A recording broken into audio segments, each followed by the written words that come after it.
सभी साथियों को नमस्कार। आज हम इतिहास विषय का एक महत्वपूर्ण टॉपिक पढ़ते हैं। ईंटें। इतिहास विषय का अपन महत्वपूर्ण टॉपिक पढ़ते हैं। ईंटें, मनके तथा अस्थियां और हड़प्पा सभ्यता।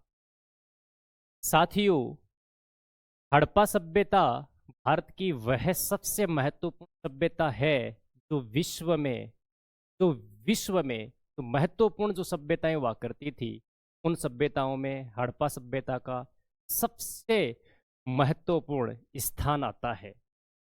ईंटें, मनके तथा अस्थियां। अब अपन ये देखते हैं कि हड़प्पा सभ्यता को किन किन अन्य नामों से जाना जाता है और हड़प्पा सभ्यता को किन किन अन्य नामों से क्यों जाना जाता है, उसके पीछे वजह क्या है, उस वजह को थोड़ा सा पहले पढ़ लेते हैं। फिर तो आपकी किताब में महत्वपूर्ण जो ये टॉपिक दिया गया है और इसके जितने भी खंड बन रहे हैं उनको अपन एक एक करके क्या करेंगे, पढ़ेंगे। साथियों, हड़प्पा सभ्यता जो है वो सिंधु घाटी सभ्यता के नाम से क्यों जानी जाती है, वो सिंधु सरस्वती सभ्यता के नाम से क्यों जानी जाती है, उनका अपन बारीकी से क्या करते हैं, अध्ययन करते हैं। तो देखिए, सिंधु घाटी सभ्यता, इसी के साथ में इसका एक नाम और कई बार देखने को मिलता है, सिंधु सरस्वती सभ्यता। ये किसके नाम है? हड़प्पा के नाम है, हड़प्पा सभ्यता। सबसे पहले आप इस चीज का ध्यान रखिए कि सभ्यता का मतलब क्या होता है। सभ्यता का मतलब यहाँ पे यह होता है कि वो लोग आज से लगभग 4,500 साल पहले, जब लोगों को अच्छी तरह से रहना नहीं आता था, जब लोगों को अच्छी तरह से व्यवस्थित कार्य करना नहीं आता था, उस समय हड़प्पा के जो निवासी है वो सभ्य तरीके से रह रहे हैं। इसके साथ साथ में उनका खुद का व्यापार है, खुद की धार्मिक व्यवस्था है, खुद की राजनीतिक व्यवस्था है, खुद की सामाजिक व्यवस्था है और बहुत लंबे चौड़े स्तर पे क्या किया जा रहा है, व्यापार किया जा रहा है। इसके साथ साथ में उनको अच्छा खासा विज्ञान का ज्ञान है, उनको अच्छा खासा गणित का ज्ञान है और बड़े बड़े नगरों का वो क्या कर चुके हैं, विकास कर चुके हैं। आज से 4,500 साल पहले के अपन अगर बात करें, उस में सबसे ज्यादा महत्वपूर्ण अगर किसी का नाम लिया जाता है तो वो हड़प्पा सभ्यता है। ये कैसे हुआ, ये क्यों हुआ, इसके पीछे वजह क्या हुआ करती थी और ये इतनी विकसित सभ्यता क्यों हुआ करती थी, उन तमाम कारणों को हम इस टॉपिक में पढ़ने का क्या करेंगे, एक छोटा सा प्रयास करेंगे। हड़प्पा सभ्यता, इसको सिंधु घाटी सभ्यता क्यों बोला जाता है? मेरे साथियों, जो सिंधु नदी है उसकी कुछ सहायक नदियां हैं, कुछ सहायक नदियां हैं। उन नदियों के आपको क्या रखने, नाम याद रखने हैं। सबसे पहले अपन नाम लिख देते हैं, सिंधु, सरस्वती, सतलज, व्यास, चिनाब,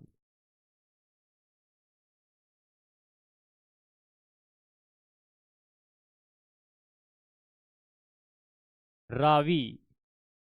ये महत्वपूर्ण नदियां हैं और इनमें एक महत्वपूर्ण नदी, ये जो सरस्वती है, वो वर्तमान समय में मेरे दोस्तों क्या हो चुकी है, लुप्त हो चुकी है। यानी वर्तमान समय में सरस्वती नदी के हमें जमीन के ऊपर अवशेष दिखाई नहीं देते। सरस्वती जो नदी है उसके वर्तमान समय में अगर आपको भूगर्भ में कुछ अवशेष देखने हैं तो राजस्थान का जो जैसलमेर जिला है वहां पे आपको इस सरस्वती नदी के अवशेष देखने को मिल सकते हैं।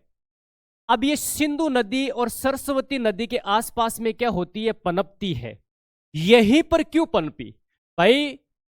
भारत में नदियां तो और भी बहुत है, ब्रह्मपुत्र नदी है, गंगा नदी है, गोदावरी है, नर्मदा है, बहुत सारी नदियां हैं जिनके किनारे भी सरस्वती ये सिंधु सभ्यता पनप सकती थी।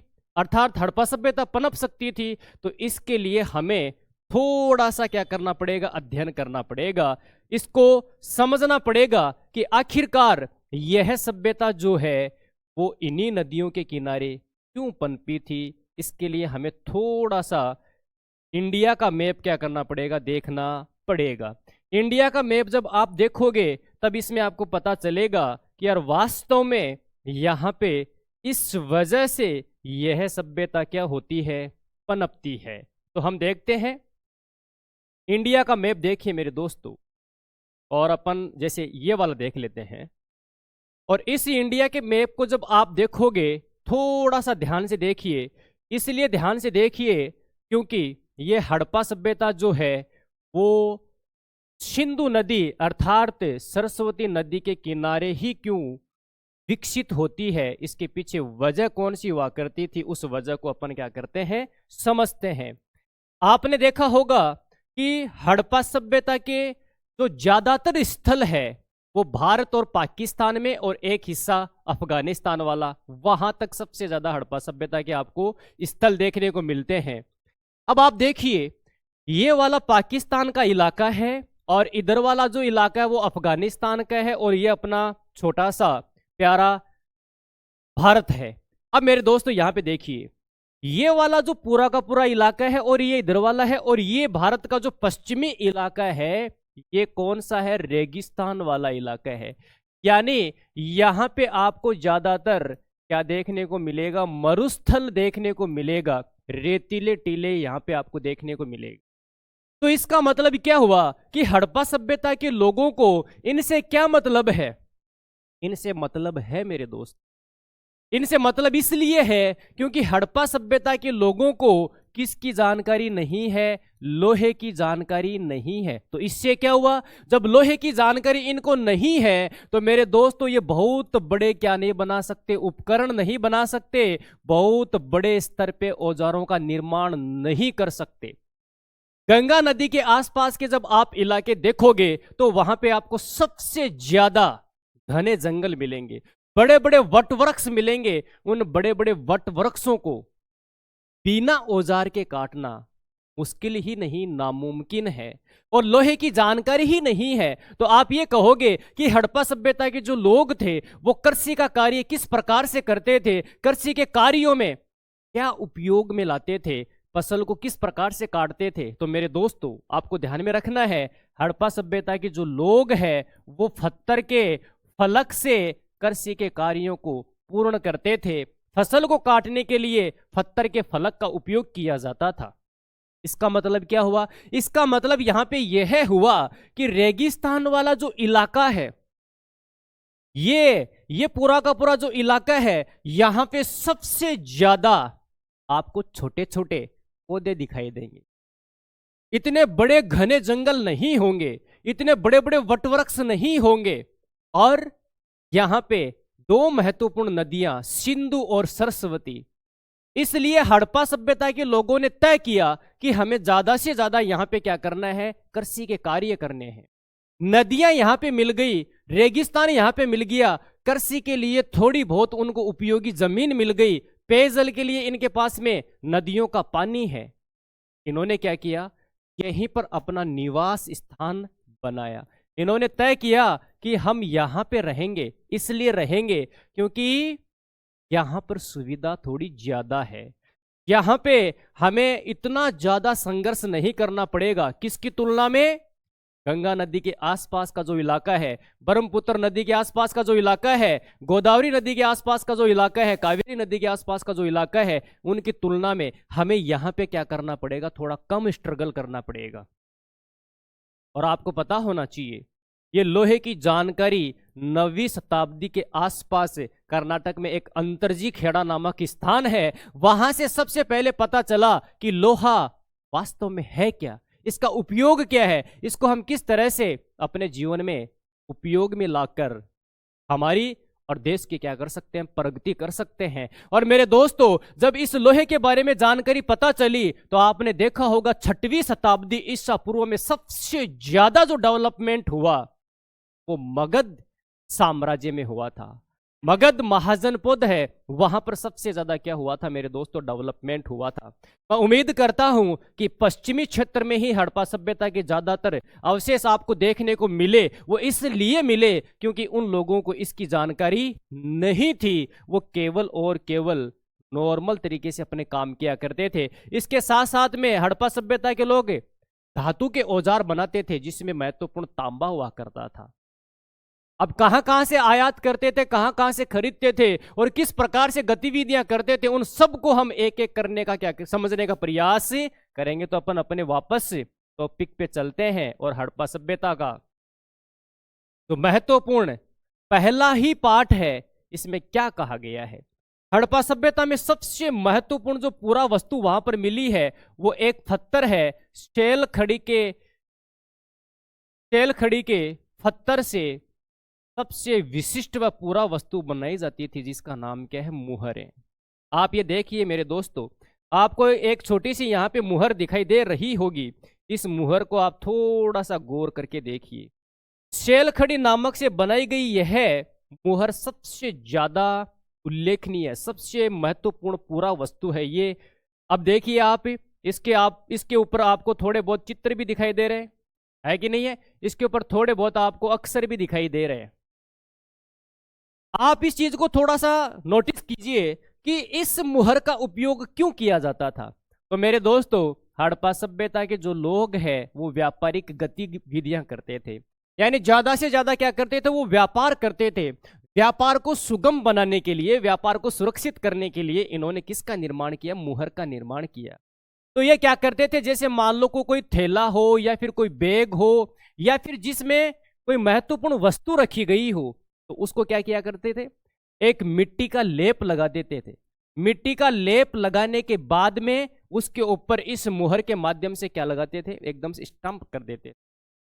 पता चल जाता था कि इस वस्तु के साथ में किसी प्रकार की क्या नहीं की गई है, छेड़छाड़ नहीं की गई है। ये एक महत्वपूर्ण मुहर हुआ करती थी जो व्यापारिक गतिविधियों को सरलता के साथ में एक स्थान से दूसरे स्थान पे पहुंचाने के लिए और सुरक्षा के साथ में पहुंचाने के लिए। कई बार आपने देखा होगा जब हम किसी दस्तावेज को बाई पोस्ट करते हैं तो उसके ऊपर वहां पे जो बैठा हुआ अधिकारी है वो मुहर से क्या करता है, उसको स्टंप करता है और ये बताता है कि इसके साथ में किसी प्रकार की, जब तक अगले यानी गंतव्य स्थान तक जहां पे अगले व्यक्ति के पास में पहुंचेगा तब तक उसके साथ में किसी प्रकार की क्या नहीं हुई है, छेड़छाड़ नहीं हुई है।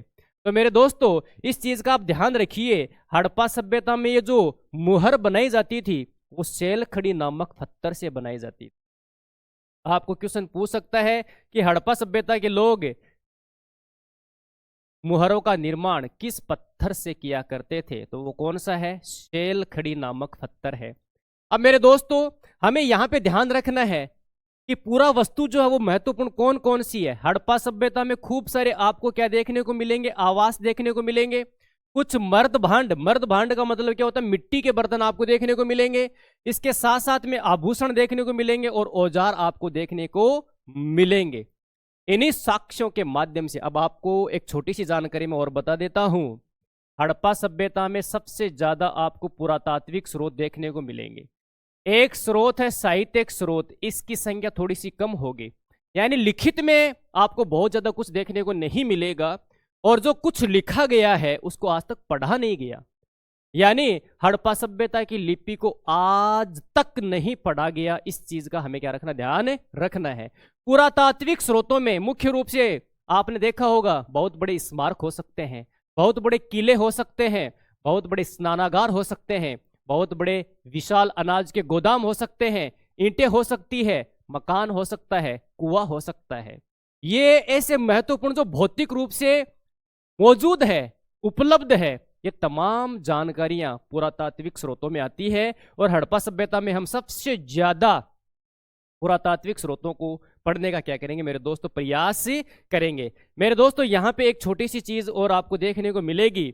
हड़प्पा सभ्यता के जो लोग हैं उनमें देखिए शरत क्या हुआ करती थी और इसके साथ साथ में स्थान और समय, इस चीज का आप ध्यान रखिए मेरे दोस्तों।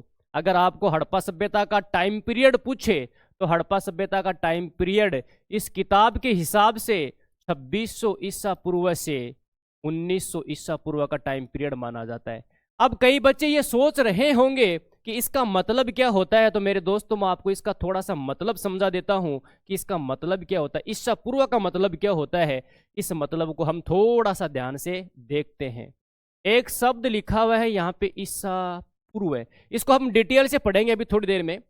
और यहाँ पे अपन ने देखा कि हड़प्पा सभ्यता जो है उसका टाइम पीरियड जो है वो 2600 ईसा पूर्व से 1900 ईसा पूर्व है। आप ये सोच रहे होंगे कि ये उल्टा कैसे चल रहा है, यानी 2600 के बाद में तो 2700 आना चाहिए था, लेकिन यहाँ पर तो आप उल्टा बता रहे हैं। तो मेरे दोस्तों, ईसाई धर्म जो है, ईसाई धर्म में सबसे ज्यादा महत्वपूर्ण अगर किसी व्यक्ति का नाम लिया जाता है तो वो है ईसा मसीहा। ये जो ईसा मसीह है ये सबसे ज्यादा महत्वपूर्ण ईसाई धर्म को बढ़ाने के लिए, ईसाई धर्म में अपना महत्वपूर्ण उल्लेखनीय योगदान देने के लिए इनका नाम ठीक ठाक ढंग से लिया जाता है। ऐसा माना जाता है कि इसका 1 ईस्वी को जन्म हुआ था। कितनी ईस्वी को जन्म हुआ? 1 ईस्वी को। अभी कौन सी सदी चल रही है मेरे दोस्तों? 21वीं सदी चल रही है। ये जो 21वीं सदी चल रही है इसका मतलब यहाँ पे यह हो गया कि 0 से स्टार्ट हुआ है, फिर 0 के 1 2 3 ऐसे करते करते 1 2 3 ऐसे करते करते करते करते मेरे दोस्तों आज वर्तमान समय में 2025 आ गया। कितना आ गया? 2025। इसका मतलब ये हो गया 2025 साल तो ये है। और इससे पहले का टाइम पीरियड, यानी इस 1 ईस्वी से पहले का जो टाइम पीरियड है वो सारा का सारा किस में इंक्लूड किया जाता है? ईसा पूर्व में इंक्लूड किया जाता है। यानी ईसा मसीहा जो है इसके जन्म से पहले, इस चीज का आप ध्यान रखिए, यानी इस ईसा मसीहा का जन्म 1 ईस्वी को हुआ, यानी पहली जो साल थी 1 ईस्वी को हुआ, और इससे पहले के जितने भी घटनाक्रम होंगे वो सारे के सारे ईसा पूर्व है। पूर्व का मतलब पहले, यानी ईसा मसीहा के जन्म से पहले की जितनी भी घटनाएं होगी वो सारे की सारी ईसा पूर्व में गिनी जाएगी।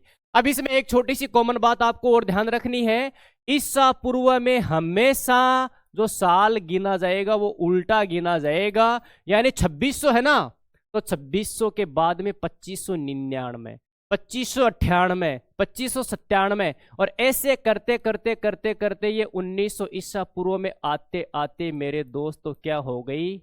खत्म, यानी इसका अंत हो गया। एक चीज का और ध्यान रखना आपको, यहाँ पे हड़प्पा सभ्यता के कालखंड को लेकर तमाम मतभेद है। कुछ इतिहासकार इसका टाइम पीरियड 2350 ईसा पूर्व से 1750 ईसा पूर्व मानते हैं, कुछ इतिहासकार इसका 1900 ईसा पूर्व तक मानते हैं, कुछ इतिहासकार 2600 मानते हैं, कुछ इतिहासकार 2500 मानते हैं, कुछ इतिहासकार 3500 तक भी मानते हैं। तो हमें सर्वमान्य एक मत है जो 1900 ईसा पूर्व से 2600 ईसा पूर्व से 1900 ईसा पूर्व के बीच में माना जाता है। उम्मीद करता हूं कि यह बात आपको समझ में आई होगी। फिर अपन वापस लौटते हैं अपने टॉपिक पे।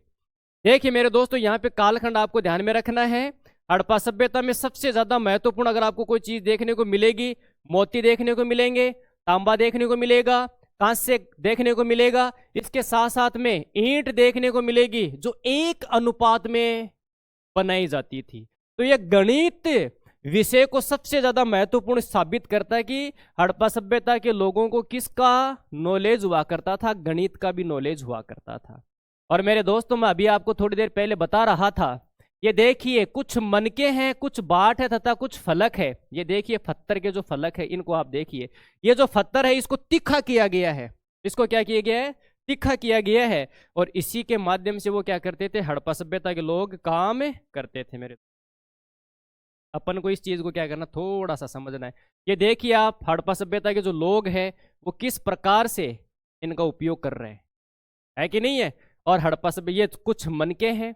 मनके का मतलब जो मोती होते हैं ना, जिनको मतलब जो शंख होता है, जो समुद्री जो जीव होता है, आपने देखा होगा कि छोटे छोटे खूब सारे समुद्र के अंतर्गत ऐसे जीव जंतु पाए जाते हैं। जब वो मृत अवस्था में चले जाते हैं उसके बाद में वहां पे क्या किया जाता है? उनके अवशेषों को उठा लिया जाता है, और उनको उठाने के बाद में क्या बना दिए जाते हैं? मनके बना दिए जाते हैं। मनके जो माला के अंदर सबसे ज्यादा उपयोग में लिए जाते हैं, एक तरह से ये आभूषण के काम में आते हैं। मेरे दोस्तों अब अपन आगे देखते हैं हड़प्पा सभ्यता की आगे की जो गतिविधियां हैं उनको समझने का प्रयास करते हैं। देखिए अभी मैं थोड़ी देर पहले आपको बता रहा था, ये आप इस चीज को थोड़ा सा कॉमन नॉर्मल तरीके की जानकारी है, इसको आप थोड़ा सा पढ़िए और अपन देखते हैं। देखिए अंग्रेजी में एक शब्द लिखा हुआ है बीसी, अंग्रेजी में एक शब्द लिखा हुआ है जिसका नाम क्या है बीसी। बीसी का मतलब होता है बिफोर कॉमन एरा, समझ आ गया ना, यानी बिफोर क्राइस्ट, क्राइस्ट ईसा पूर्व से है। कभी कभी आप तिथियों से पहले एक एडी शब्द लिखा हुआ दिखाई देता है, तो देखिए बहुत ज्यादा उलझने की जरूरत नहीं है। बीसी लिखा हुआ है इसका हिंदी में मतलब आप लिख के चलिए ईसा पूर्व है, और एडी लिखा हुआ है इसका मतलब आप सोच के देखिए ईस्वी। और कई बार आपको अलग अलग चीजें भी दिखाई देखने को मिलती है, देख लिए ए डी की जगह सीई का उपयोग किया जाता है तथा बीसी की जगह बीसी का उपयोग किया जाता है। बात एक ही है, ईसा पूर्व ही आपको क्या रखना, ध्यान में रखना है। अब आगे देखते हैं अपन, ये वाला थोड़ा सा मैप देखिए मेरे दोस्तों। इस मैप को जब आप देखोगे तब आपको पता चलेगा कि हड़प्पा सभ्यता के जो लोग हैं उनका कहाँ कहाँ तक का विस्तार हुआ करता था। इस विस्तार को अपन क्या करते हैं, समझते हैं। अभी कुछ देर पहले मैंने नदियां बताई, एक नदी है झेलम, चिनाब, रावी, सतलज, सिंधु। और ये आप देखिए मेरे दोस्तों कुछ अवशेष आपको देखने को मिलेंगे। सबसे पश्चिम वाला जो इलाका है वो सूतका गेंडोर है, ये मोहनजोदड़ो पाकिस्तान में है। ये सूतका गेंडोर जो है ना वो कहाँ पर है, ये पाकिस्तान में है। कोट दीजी है, तनहुदड़ो पाकिस्तान में है, आमरी बालाकोट ये भी पाकिस्तान में ही है। धोलावीरा जो है वो भी कहाँ पर है, गुजरात में है। ये आपको साबरमती दिखाई दे रहा है, यहाँ पे लोथल दिखाई दे रहा है, माही नदी दिखाई दे रही है, रंगपुर, नागेश्वर, नर्मदा नदी है, ये चंबल नदी है, ये कनेरीवाल है, ये कालीबंगा अपने राजस्थान की हनुमानगढ़ जिले में सबसे महत्वपूर्ण, बनावली हरियाणा में है, मिथाथल, राखी गड्डी, मांडा जम्मू कश्मीर में है, ये गंगा नदी है, ये यमुना नदी है। यानी आसपास यहां तक हड़प्पा सभ्यता के आपको अवशेष देखने को मिलते हैं। लेकिन सबसे ज्यादा अगर कोई आपको अवशेष देखने को मिलते हैं तो वो पश्चिम वाले इलाकों में देखने को मिलते हैं। आप ये मेरे दोस्तों देखिए, ये जो मोहनजोदड़ो है सबसे सुप्रसिद्ध नगरों में से एक माना जाता है हड़प्पा सभ्यता का। मोहनजोदड़ो की कब खोज की गई उसको भी अपन समझने का क्या करेंगे, प्रयास करेंगे। मेरे दोस्तों अब अपन आगे चलते हैं और आगे पढ़ते हैं। देखिए हड़प्पा सभ्यता का आरंभ कहाँ से हुआ ये अपन को ध्यान में रखना है। हड़प्पा सभ्यता की शुरुआत कहाँ से हुई, किस प्रकार से होती है, तो इस चीज को देखिए। हड़प्पा सभ्यता का मुख्य रूप से काम कृषि का था और इसके साथ साथ में पशुपालन का सबसे ज्यादा महत्वपूर्ण उनका काम हुआ करता था। और जब शहरी चरण आ गया, यानी शहरों में, पहले देखिए हड़प्पा सभ्यता जो है वो ग्रामीण क्षेत्र में हुआ करती थी और ग्रामीण क्षेत्र से ये कहाँ पे चली गई, शहरों में चली गई। शहर में जब जाने के बाद में इसको क्या कहा गया, परिपक्व हड़प्पा सभ्यता कहा गया। यानी एक तरह से ये विकसित सभ्यता हुआ करती थी। आप ये देखिए पुरातात्विक जो है यानी लगभग 7000 ईसा पूर्व के शुरुआती कृषक समुदायों से हड़प्पा संस्कृति को अपन देख सकते हैं। यानी 7000 ईसा पूर्व से हड़प्पा सभ्यता के अवशेष देखने को मिलते हैं। हड़प्पा सभ्यता की संस्कृति उससे जुड़ी हुई रही है, एक दिन में नहीं। तो आप ये सोच सकते हो कि ये 2600 ईसा पूर्व से लेके 1900 ईसा पूर्व तक की जो आप बात बताते हो, ये क्या, ये विकसित हड़प्पा है। यानी इस टाइम पे सबसे ज्यादा डेवलपमेंट हुआ, सबसे ज्यादा विकास हुआ, सबसे ज्यादा विस्तृत हुई और इस टाइम पे सबसे ज्यादा सुविधाएं हुआ करती थी हड़प्पा सभ्यता में। तो आप ये बता रहे हो कि ये 7000 ईसा पूर्व के यहां से इसके अवशेष देखने को मिलते हैं। ये चलती गई, 7000 के बाद में 6000 आया, 6000 के बाद में 5000, ऐसे करते करते करते 2600 ईसा पूर्व से लेके 1900 ईसा पूर्व तक ये सबसे ज्यादा महत्वपूर्ण परिपक्व अवस्थाओं में मानी जाती है। अब जीवन का निर्वाह का तरीका क्या होगा भाई, देखो खान पान भी होगा, वहां पे किस प्रकार से लोग रहते थे, कौन कौन सी गतिविधियां करते थे, उन तमाम गतिविधियों को अपन को क्या करना पड़ेगा, समझना पड़ेगा। हड़प्पा सभ्यता के जो लोग हैं वो क्या करते थे, यानी अपने जीवन का निर्वाह किस प्रकार से किया करते थे, तो अपन को ये देखते हैं। ये देखिए बीज सबसे ज्यादा महत्वपूर्ण हड़प्पा सभ्यता के लोगों को कि भाई कौन सी खेती करेंगे, बीज की खोज, उन्नत किस्म के बीज किस प्रकार से अपन लाए ताकि ज्यादा से ज्यादा उत्पादन हो सके, ताकि खाद्यान्न संकट की कमी ना आए, है कि नहीं है। ये तमाम जो गतिविधियां हैं वो हड़प्पा सभ्यता के लोग किया करते थे। अब देखते हैं हड़प्पा सभ्यता के लोगों का जो विकास का कार्य है वो किस प्रकार का होता है, जीवन निर्वाह वो किस प्रकार से करते हैं, ये अपन देखते हैं। ये देखिए, हड़प्पा सभ्यता के जो लोग हैं सबसे ज्यादा महत्वपूर्ण काम करेंगे, और वो काम क्या करेंगे उनको समझ। देखिए, हड़प्पा सभ्यता के लोग अनाज में गेहूं के बारे में ठीक ठाक ढंग से जानते हैं, जौ के बारे में जानते हैं, दाल है, सफेद चना है, तिल है। बाजरे के जो दाने हैं मुख्य तौर पर कहां से प्राप्त हुए हैं भाई, गुजरात से प्राप्त हुए हैं। हड़प्पा स्थल जो है महत्वपूर्ण, वहां पर आपको जानवरों की हड्डियां देखने को मिलेगी, यानी मवेशी, भेड़ भी पालते थे, बकरी भी पालते थे, भैंस भी पालते, सुअर भी पालते, इनकी हड्डियां अपन को देखने को मिली है। इससे पता चलता है कि हड़प्पा सभ्यता के लोगों का जीवन निर्वाह का जो तरीका है वो कृषि है। कृषि के साथ साथ में सहायक रूप से वो क्या करते हैं भाई, पशुपालन भी करते हैं। यानी रोजगार का इनके पास में दो तरीके हैं, एक तो कृषि, इसके साथ साथ में पशुपालन, और फिर उसके बाद में मेरे दोस्तों ये क्या करेंगे, व्यापार। यानी खाने के लिए अनाज है, और इसके साथ साथ में अपनी जरूरतमंदों को पूरा करने के लिए इनके पास में क्या है, पशुपालन है। पशुपालन है वो दूध के लिए भी है और इसके साथ साथ में मांस के लिए भी है, यानी मांस का भी वो क्या करते हैं, उपयोग करते हैं। इसके साथ साथ में आप देखोगे खूब सारे आपको वहां पे सुअर, हिरण भी देखने को मिलेंगे, घड़ियाल की हड्डियां भी। ये साक्ष्यों के माध्यम से पता चलता है कि यार वास्तव में हड़प्पा सभ्यता के लोग जो है वो किस तरह से रहा करते, उनका जीवन निर्वाह जो है वो किस प्रकार से रहा करता था। इसके साथ में देखिए, हड़प्पा सभ्यता के लोग जो है वो कृषि का काम कैसे करते थे। मैं बहुत ही संक्षेप में आपको बताने का प्रयास कर रहा हूं। जो इंपॉर्टेंट बातें हैं उन्हीं इंपॉर्टेंट बातों को आपको क्या रखना, ध्यान में रखना है। बाकी जो फालतू की बातें हैं उसके ऊपर अपन को ध्यान नहीं रखना है। अब देखिए, हड़प्पा सभ्यता के जो लोग हैं वो कृषि का काम कैसे करते हैं, कृषि प्रौद्योगिकी, यानी उनके पास में कृषि को करने के लिए कौन सी टेक्नोलॉजी है, वो किस टेक्नोलॉजी का उपयोग कर रहे हैं। तो देखिए मेरे दोस्तों, कृषि को करने के लिए उन्होंने ठीक ठाक ढंग से महत्वपूर्ण काम किया, और इसके दो अवशेष आपको ध्यान में रखने हैं। इस पूरे चैप्टर में, इस पूरे टॉपिक में, इस पूरे पैराग्राफ में आपको दो चीजें महत्वपूर्ण ध्यान में रखनी है। एक तो कालीबंगा का नाम आप याद रखिए, एक तो कौन सी बंगा, कालीबंगा। कालीबंगा जो है ना, यहां से जूते हुए खेत के प्रमाण मिले, जूते हुए खेत के प्रमाण मिले, समझ में आ गया ना, खेत के प्रमाण।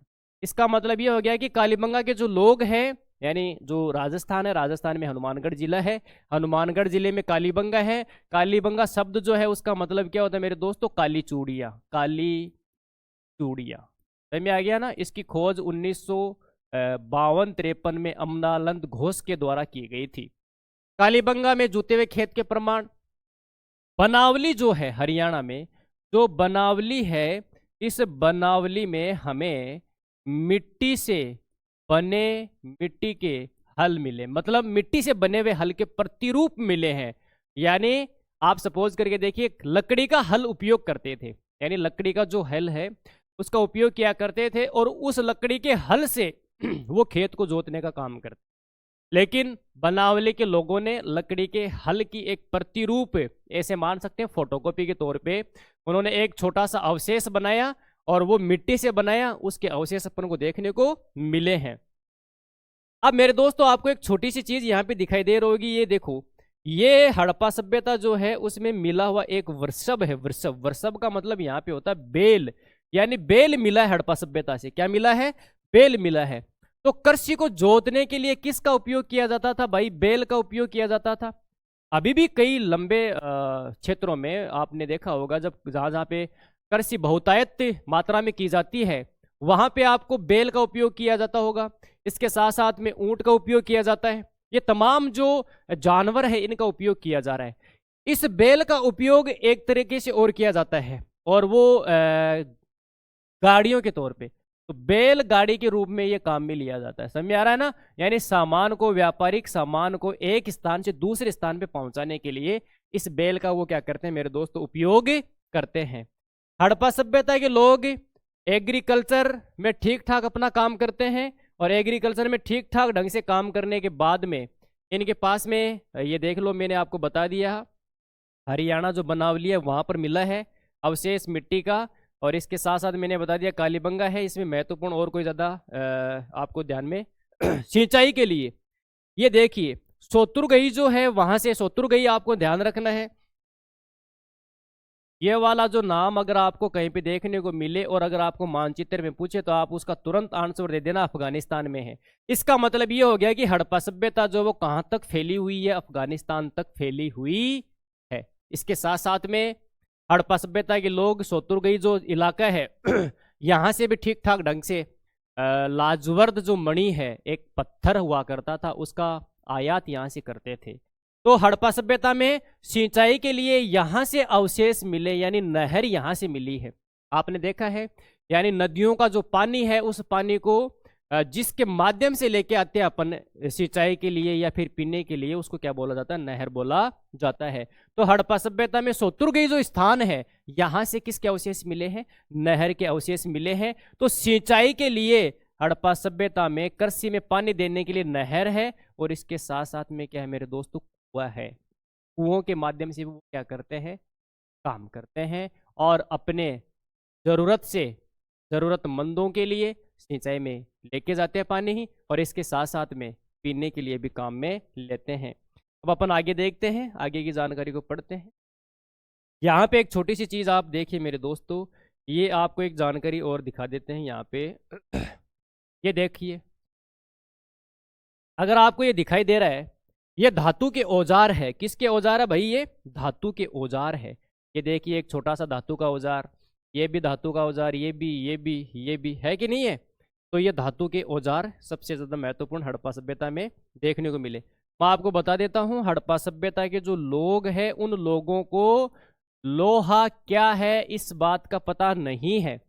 अगर एक लाइन में आपको क्वेश्चन पूछा जाए, आपको एक ही लाइन में उत्तर देना हो, पूछा जाए कि क्या हड़प्पा सभ्यता के लोगों को लोहे की जानकारी थी, तो आपको बताना नहीं थी।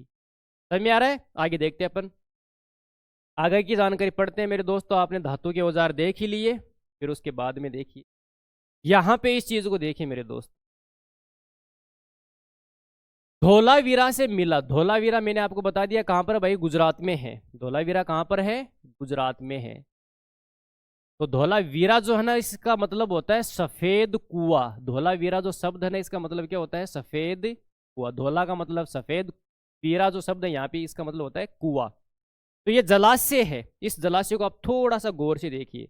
मतलब पानी को रोकने के लिए हड़प्पा सभ्यता के लोग जो है वो किस प्रकार से टेक्निक का उपयोग करते हैं। यानी इसके अंदर जाने के लिए यहाँ पे आपको क्या दिखाई दे रही है भाई, सीढ़ियाँ दिखाई दे रही है कि नहीं है। और यहाँ पे देखिए आप, छोटा सा आपको एक नाला टाइप का भी दिखाई दे रहा होगा पानी को बाहर निकालने के लिए जब इसको साफ करते हैं।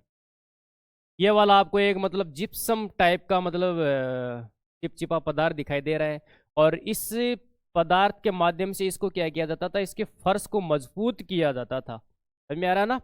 और फिर हड़प्पा सभ्यता के लोगों की आप और जानकारी देखिए मेरे दोस्तों, कितने हड़प्पा सभ्यता के लोग एडवांस में हैं। यहाँ पे आपको एक चक्की दिखाई दे रही होगी, अवतल चक्की, है कि नहीं है। ये अवतल चक्की को आप थोड़ा सा गौर से करके देखिए, इसको देखो, ये अवतल चक्की है। यानी मसाला पीसने के लिए, अनाज को पीसने के लिए इस चक्की का क्या किया जाता था, उपयोग किया जाता था। राजस्थान में इसको इन तो बोला चकड़ो और इन बोला लोडी। समझ में आ रहा है ना। मसाला पीसने के लिए आज भी ग्रामीण क्षेत्रों में इसका क्या किया जाता है, उपयोग किया जाता है। तो ये आपको क्या रखना है, ध्यान में रखना है। अब अपन आगे चलते हैं अपनी आगे की जानकारी को। ये इसमें मैंने पूरा डिटेल से बता दिया है कि भाई ये चक्की है, ये इसमें बताया गया पूरा का पूरा, तो इसको विस्तृत रूप से दिया गया है। तो आप बस इसका थोड़ा सा क्या रखना ध्यान। फिर अपन देख लिए हड़प्पा सभ्यता जो है, हड़प्पा संस्कृति का योजनाबद्ध नगरों का विकास किस प्रकार से हुआ था। देखिए मेरे दोस्तों, जब आप इस मैप को एकदम से अच्छी तरह से पढ़ते हो, जब इसका वर्णन करते हैं अपन, तो इसमें देखिए आप, हड़प्पा सभ्यता का ये वाला जो इलाका वो निचला शहर है। ऊपर हड़प्पा सभ्यता के जो लोग हैं वो क्या बनाते थे मेरे दोस्तों, दुर्ग बनाते थे। देखिए, यानी ऊंचाई का जो इलाका है वहां पर हड़प्पा सभ्यता के लोग क्या बना रहे हैं, दुर्ग बना रहे हैं। जो नीचे वाला क्षेत्र है उसके ऊपर क्या बना रहे हैं, वो शहर का निर्माण कर रहे हैं। किसका निर्माण कर रहे हैं, शहर का निर्माण कर रहे हैं। और पूरी की पूरी एक मतलब व्यवस्थित ढंग से पानी को कैसे बाहर निकालना है, यानी जल निकास की प्रणाली कौन सी है, दुर्ग कहाँ पर बनाएंगे, दुर्ग में कौन कौन लोग रहेंगे, है कि नहीं है, दुर्ग में अनाज रखें या नहीं रखें। तो विशाल अनाज के गोदाम भी आपको यहाँ पर देखने को मिलते हैं। नीचे वाला जो क्षेत्र है उसमें ज्यादातर ये क्या करते थे मेरे दोस्तों, कृषि करते थे। इनका निवास स्थान यहाँ पे हुआ करता था। जब संकट आ जाया करता था तो यहाँ पर ये अपना निवास स्थान बना लिया करते थे, है कि नहीं है। तो हड़प्पा सभ्यता के लोग उस टाइम, तभी तो इनको सभ्य कहा जा रहा है, ये हर उस काम को क्या कर रहे हैं मेरे दोस्तों, व्यवस्थित कर रहे हैं। ये देखिए मेरे दोस्तों, एक छोटा सा लिखा हुआ है, मोहनजोदड़ो की एक नाली है और इसके विशाल प्रवेश द्वार को आप देखो। यानी हड़प्पा सभ्यता में ये जो आपको दृश्य दिखाई दे रहा है, ये मोहनजोदड़ो की एक नाली है और इस नाली का बहुत बड़ा ये क्या है, प्रवेश द्वार है। आज वर्तमान समय की जो सड़क की नालियां हैं उनमें थोड़ा सा अगर ज्यादा पानी आ जाए तो लगभग पानी जो है वो सड़कों के ऊपर आ जाता है। लेकिन हड़प्पा सभ्यता में ऐसा नहीं हुआ करता था। हड़प्पा सभ्यता के लोग खुद बहुत एडवांस में थे और व्यवस्थित रूप से क्या करते थे, अपना काम करते थे। यहाँ पे एक छोटी सी जानकारी इस डब्बे में आपको और बता देते हैं मेरे दोस्तों। देखिए 1875 ईस्वी में, ये थोड़ा सा फैक्ट वाला क्वेश्चन है, 1875 ईस्वी में भारतीय पुरातात्विक सर्वेक्षण विभाग के डायरेक्टर जनरल बनाए जाते हैं अलेक्जेंडर कनिंगम को, जिन्हें भारतीय पुरातत्व का क्या कहा जाता है, जनक कहा जाता है। बच्चों को इस बात का ध्यान रखना है कि भारतीय पुरातात्विक व्यवस्था का जनक किसे कहा जाता है, तो अलेक्जेंडर कनिंगम है। डायरेक्टर जनरल किसको बनाया जाता है, तो अलेक्जेंडर कनिंगम को बनाया जाता है। कब बनाया जाता है, 1875 ईस्वी में बनाया जाता है। इस चीज का आप ध्यान रखिए। और यहाँ पे देखिए लंबी लाहौर में क्या बनाई जा रही थी, एक पटरी बिछाई जा रही थी।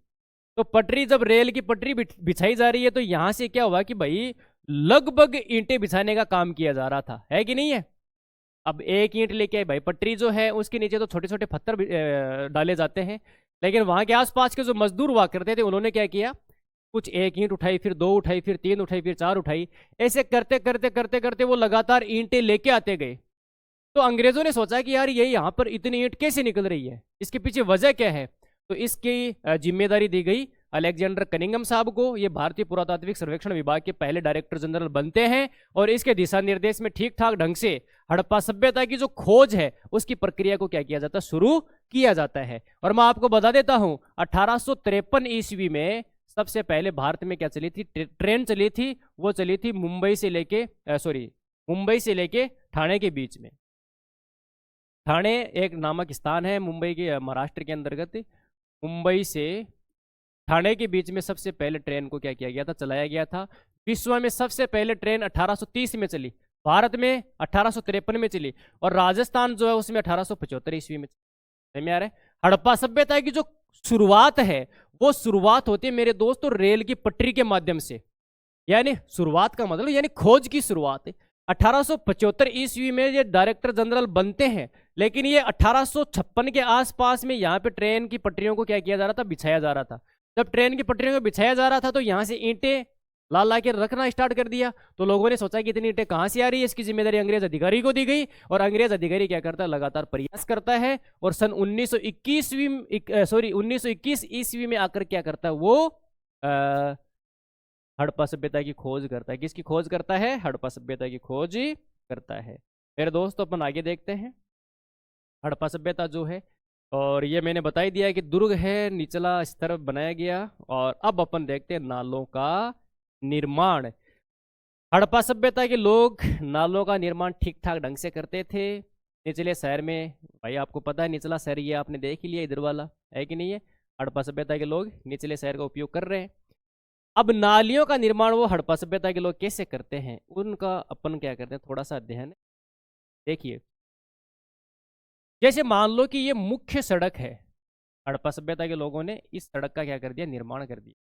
ये क्या है, एक तरह से सड़क है, ठीक है, अच्छी सुव्यवस्थित बनाई। पहले हड़प्पा सभ्यता के लोग जो है वो सड़कों का निर्माण करते थे, फिर उसके बाद में क्या करते थे, आसपास में आवास का निर्माण करते। या फिर भवन बनाते थे। क्या बनाते? भवन। भवनों का निर्माण हो गया।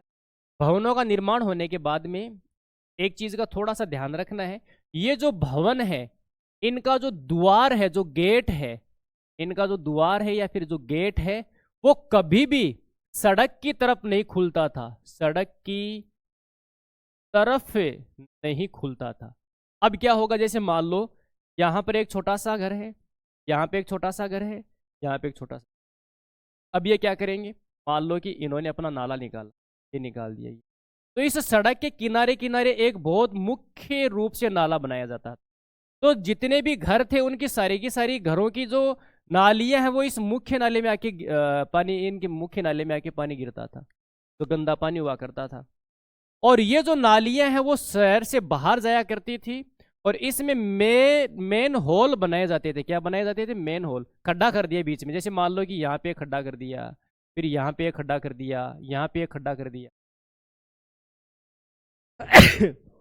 ये यहाँ पे खड्डा इसलिए करते थे ताकि जो सड़क के किनारे जो नालियां बनी हुई है और उनमें जो पानी आ रहा है वो पानी रुके नहीं। किसकी वजह से? कचरे की वजह से वो पानी रुके नहीं, वो पानी लगातार चलता रहे, निरंतर बहता रहे। और समय समय पे ये जो मेन होल बनाए जाते थे इनको क्या किया जाता था? साफ किया जाता था, ताकि साफ करने के बाद में उनमें फिर से वो कचरा इकट्ठा हो जाए और पानी जो है वो लगातार निरंतर चलता रहे। हड़प्पा सभ्यता विकसित सभ्यता थी, वहाँ के नागरिक सभ्य थे, वहाँ के लोग अच्छे थे और इसके साथ साथ में हड़प्पा सभ्यता एक विकसित स्वरूप लेकर लंबे समय तक चलती है, लेकिन उसका अंत 1900 ईसा पूर्व हो जाता है। कुछ लोग 1750 ईसा पूर्व मानते हैं, 1750 ईसा पूर्व है।